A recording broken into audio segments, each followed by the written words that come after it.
Hello everyone, and welcome to something kind of different to what I would normally be playing, which is slightly more of the RPG variety.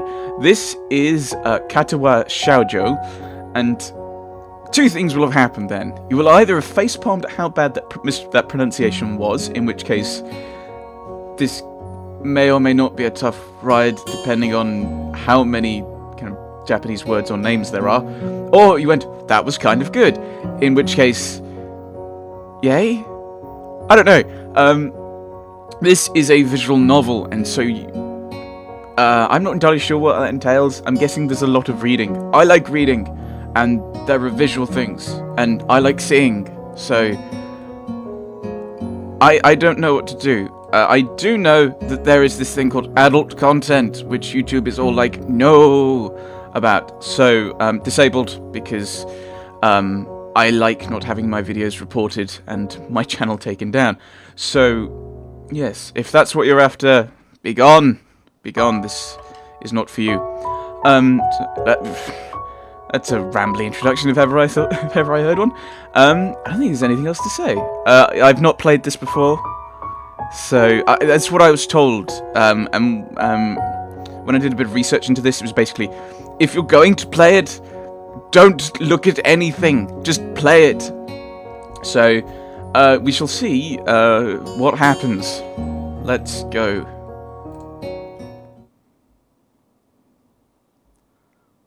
Snow. Alright. A light breeze causes the naked branches overhead to rattle like wooden wind chimes. This is a popular retreat for couples in the summer. The deciduous trees provide a beautiful green canopy, far out of sight of teachers and fellow students. Right, so we're at school. But now, in late winter, it feels like I'm standing under a pile of kindling. Why? What? I breathe into my cupped hands and rub them together furiously to prevent them from numbing in this cold. Why are you outside in the cold? Oh, Hisao, I'm guessing that's us. Just how long am I expected to wait out here anyway? I'm sure the note said 4 PM. Ah, yes. The note. Slipped between the pages of my maths book while I wasn't looking. As far as cliches go, I'm more of a fan of the letter in a locker, but at least this way shows a bit of initiative. As I ponder the meaning of the note, the snowfall gradually thickens.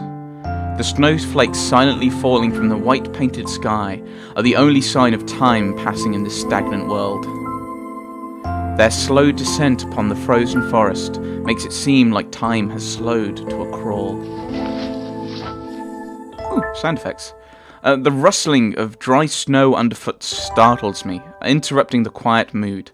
Someone is approaching me from behind. Hisao? You came? A hesitating, barely audible question. However, I recognize the owner of that dainty voice instantly. I feel my heart skip a beat. It's a voice I've listened to hundreds of times, but never as more than the eavesdropper to a conversation. I turn to face this voice, the voice of my dreams, and my heart begins to race. Guessing this is us.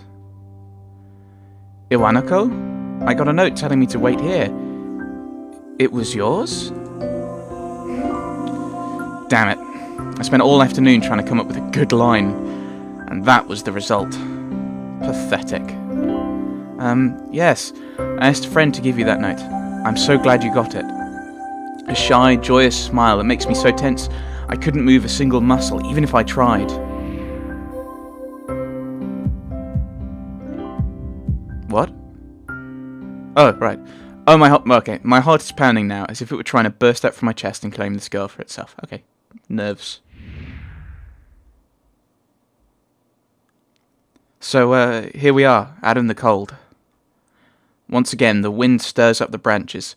The cacophonous noise is music to my ears. Iwanako flinches ever so softly against the gust of wind. As it passes, she rights herself, as if supported by some new confidence. Her eyes lock with mine, and she lazily twirls her long, dark hair around her finger.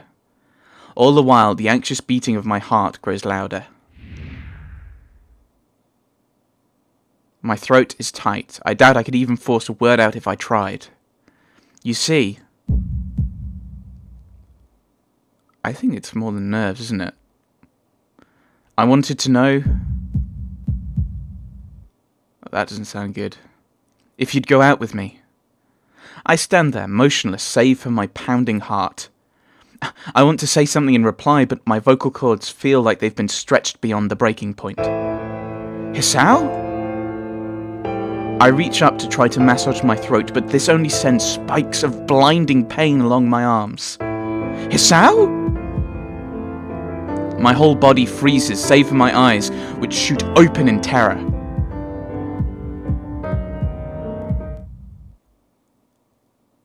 That does not look good. Hisao!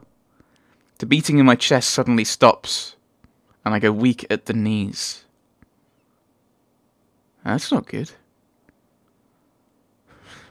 Your heart has stopped. That's not good, is it? It's horrible.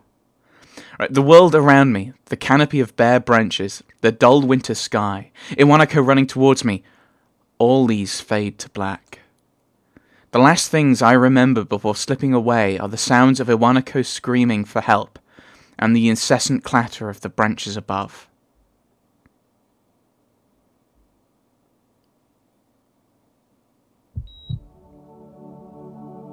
Ooh, animation.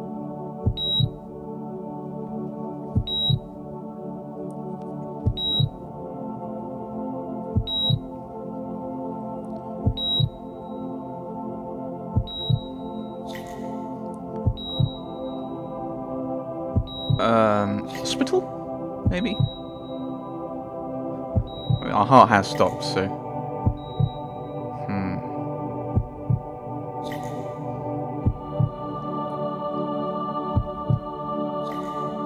Okay. Medication. Well, a syringe, certainly.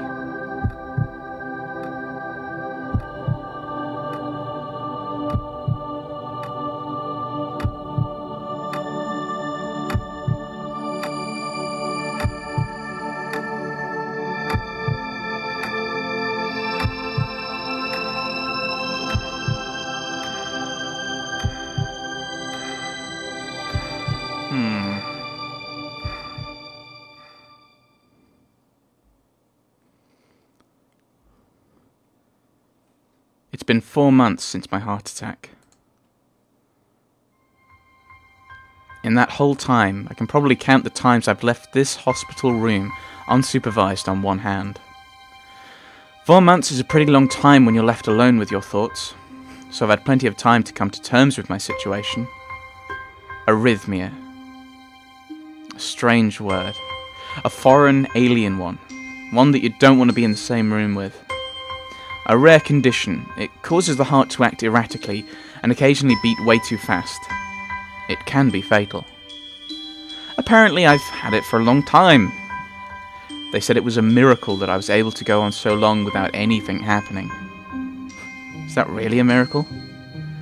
I guess it was supposed to make me feel better, more appreciative of my life. It really didn't do anything to cheer me up.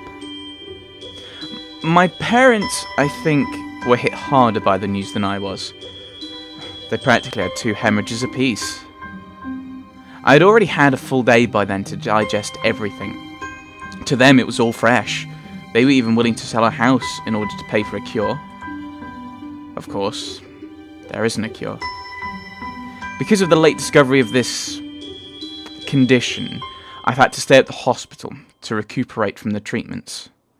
When I was first admitted, it felt as if I was missed. For about a week, my room in the ward was full of flowers, balloons, cards. But the visitors soon dwindled, and all the get-well gifts began trickling down to nothing shortly after.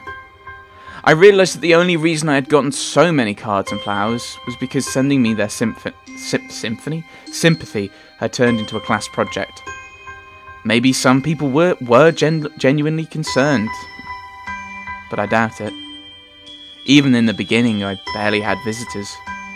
By the end of the first month, only my parents came by on a regular basis. Iwanako was the last to stop visiting. After 6 weeks, I never saw her again. We never had that much to talk about when she visited anyway.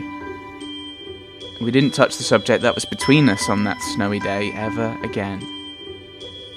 The hospital? It's not really a place I'd like to live in. The doctors and nurses feel so impersonal and faceless. I guess it's because they're in a hurry and they've a million other patients waiting for them, but it makes me feel uncomfortable. For the first month or so, I asked the head cardiologist every time I saw him for a rough estimate of when I'd be able to leave. He never answered anything in a straightforward way, but told me to wait and see if the treatment and surgeries worked. So I idly observed the scar that those surgeries had left on my chest slowly change its appearance over time, thinking of it as some kind of omen. I still ask the head cardiologist about leaving, but my expectations are low enough now that I'm not disappointed anymore when I don't get a reply. The way he shuffles around the answer shows that there is at least some kind of hope. At some point I stopped watching TV. I don't know why, I just did. Maybe it's the wrong kind of escapism for my situation. I started reading instead. There was a small library at the hospital, although it was more like a storeroom for books. I began working my way through it, one small stack at a time. After consuming them, I would go back for more. I found that I liked reading, and I think I even became a bit addicted. I started feeling naked without a book in my hands. But I loved the stories. Good man. That was what my life was like. The days became increasingly harder to distinguish from each other, differing only by the book I was reading and the weather outside. It felt like time blurred into some kind of gooey mess I was trapped inside, instead of moving with. A week could go by without me really noticing. Sometimes I'd pause in realization that I didn't even know what day of the week it was. But other times, all the things that surrounded me would painfully crash into my consciousness, through the barrier of nonchalance I had set up for myself. The pages of my book would start to feel sharp and burning hot, and the heaviness in my chest would become so hard to bear that I had to put the book aside and just lay down for a while, looking at the ceiling as if I was going to cry. But that happened only rarely, and I couldn't even cry. Today the doctor comes in and gives me a smile. He seems excited, but not very. It's like he's trying to make an effort to be happy on my behalf. My parents are here. It's been a few days since I've last seen them. Both of them are even sort of dressed up. Is this supposed to be some kind of special occasion? It's not a party. There is this ritual the head cardiologist has. He takes his time, sorting his papers, then setting them aside as if to make a point of the pointlessness of what he's just done. Then he casually sits down on the edge of the bed next to mine. He looks me in the eyes for a moment. "Hello, Hasao. How are you today?" I don't answer him, but I smile a little, back at him. "I believe that you can go home. Your heart is stronger now, and with some precautions, you should be fine. We have all your medication sorted out. I'll give your father the prescription." The doctor hands a sheet of paper to my dad, whose expression turns wooden as he reads it quickly. So many. I take it from his hand and take a look myself, feeling numb. How am I supposed to react to this? The absurdly long list of medications staring back at me from the paper seems insurmountable. They all blend together in a sea of letters. This is insane. Side effects, adverse effects, contradictions and dosages are listed line after line with cold precision. I tried to read them, but it's so futile. I can't understand any of it. Attempting to only makes me feel sicker. All this for the rest of my life? Every day? I'm afraid that is the best we can do at this point. However, new medications are always being developed, so I wouldn't be surprised to see that list fade over the years. Years? What kind of confidence boost is that? I'd have felt better if he hadn't said anything at all. Also, I've spoken with your parents, and we believe that it would be best if you don't return to your old school. What? Please calm down, Hisao. Listen to what the doctor has to say. Calm down?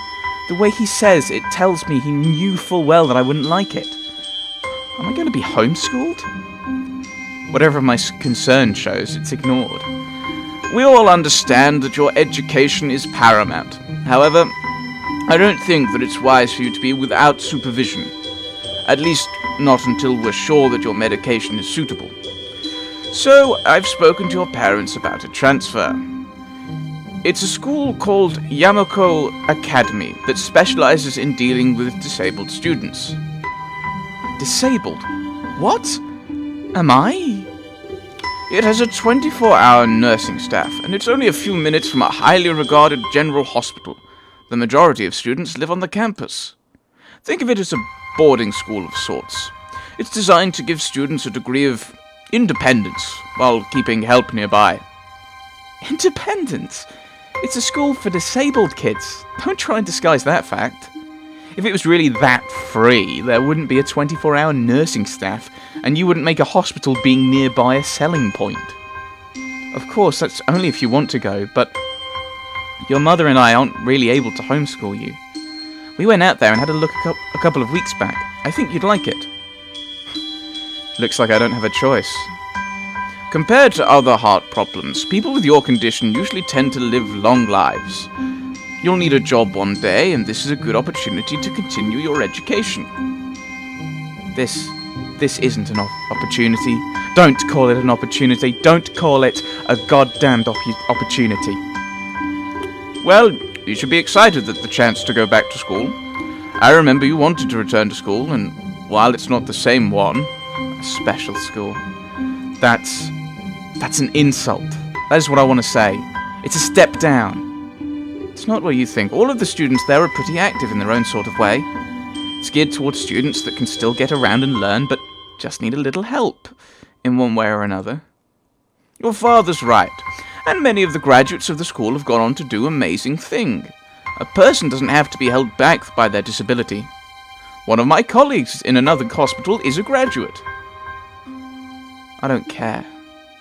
A person doesn't have to be held back by their disability. That's what a disability is.